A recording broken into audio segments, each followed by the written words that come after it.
We had an officer from Greater Manchester Police get just suspended, for stamping his foot on a suspect's head, which is, I mean, he literally stamped on the guy's head. Like, he could have f***ing killed him. Didn't you try tasering first? Did you shoot him in the kneecap at least? Weren't there like 3 of you on one? In an airport where you are surrounded by other security staff. It got so bad so quickly, you had to stamp on him like he was a garden spider that you were just trying to make sure he's dead. I mean, how did you guys respond to the footage? People in the live chat, did you see the footage? Have you seen how violent? But that's Manchester Police. Then we had a London Metropolitan Police officer for admitting that he stole, I think it was £113, about 100 quid from a dead man's wallet. So we've got violent, deadly assault, we've got stealing, we've got robbing.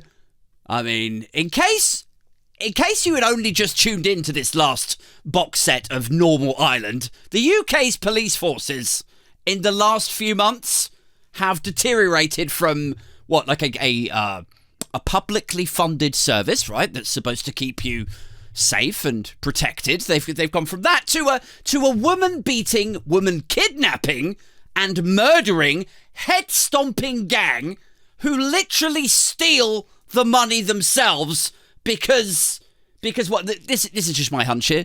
But if they do the crimes themselves, maybe that puts the criminals out of business. Like, is that the logic? Is it maybe it's just more efficient this way?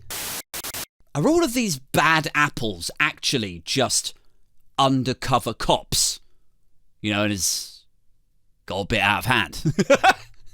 You know, like they're on some Daniel Day-Lewis shit. Like that's what it actually is. Is they're coppers and they were sent undercover to engage in crime, and actually they've gone a bit Daniel Day-Lewis with it. I think that's what's happening.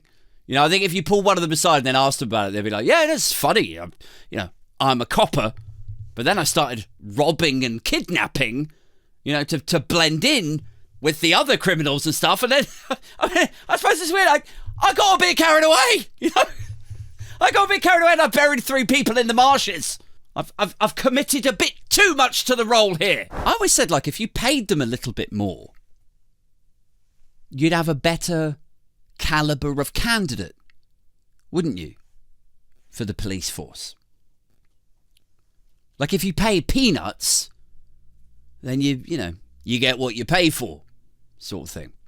Like, it's not a perfect example, but if I draw a parallel for you, if I want to hire a supermarket manager, right, box standard supermarket manager, but I'm only paying £19,000 a year in the home counties, I mean, I could probably find somebody who wants to be a supermarket manager for sure. I could find somebody that would want to do that role. I think, like, they would like the authority of it, perhaps. They would like the title.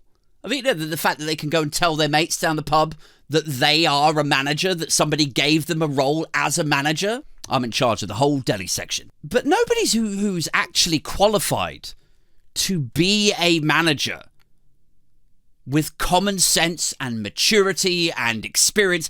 Nobody like that is going to do that job for 19k, because there's other jobs out there that they could pick that would satisfy and they would end up earning 28k or 35k. So who is left for 19k if I want to hire my supermarket manager?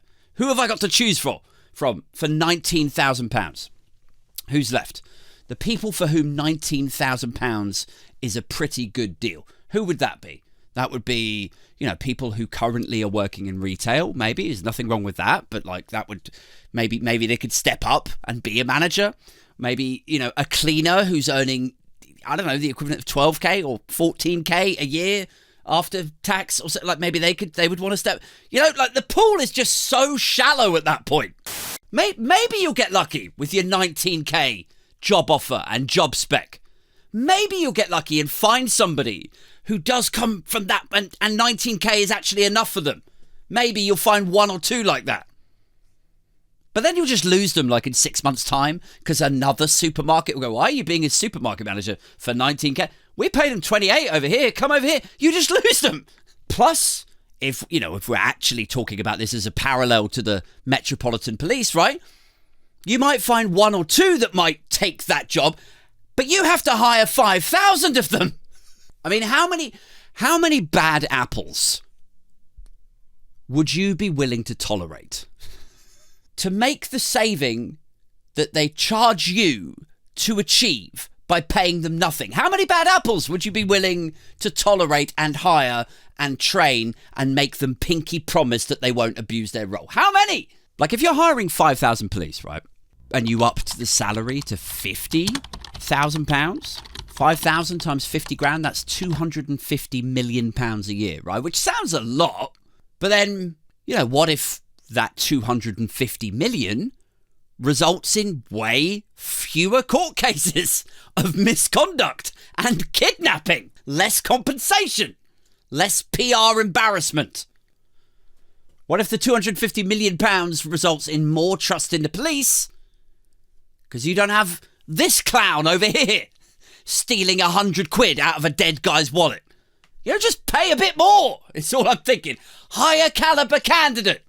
Fewer uncivilized, hot-tempered morons causing you problems.